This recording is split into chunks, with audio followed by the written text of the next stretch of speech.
So about 2 or 2.5 years ago, I started this project, a second gen cluster into a first gen Lexus IS. So when I started this project, this car was my daily. It wasn't a project car, so I had every light on here working, every warning light, and I wanted to keep all of those lights working. And now that my car is swapped, I got an engine swap, they don't all work anyway. So the ones that wouldn't work with this cluster conversion don't work anyway anymore, if that makes sense. So I'm going back into this project and finishing it. So what I did is I made a conversion harness. So I pulled this out of a second gen, right? And it had the harness in it, which I cut.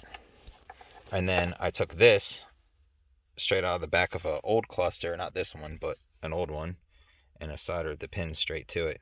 And I made them basically, convert to each other. So I can take this and I'll plug it in here, and then these two go into the cluster.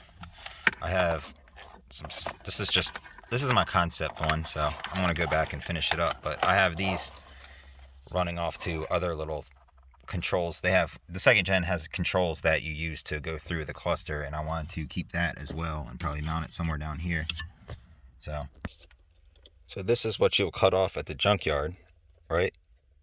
And you basically just solder this onto a, come on, focus, damn it. But you just focus. You solder this onto the back plug on here, which you can just straight cut out and then use the back of it as pads to solder onto, like I did, or you can heat it up and pull it out, which is probably what I'm going to do in the final one. So car's kind of warm, so I'll start it up.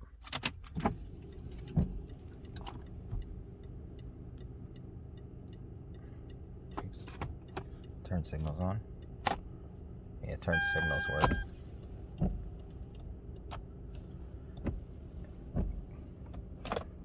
So you do have to do a lot of trimming just to get it to fit, but I mean, hey,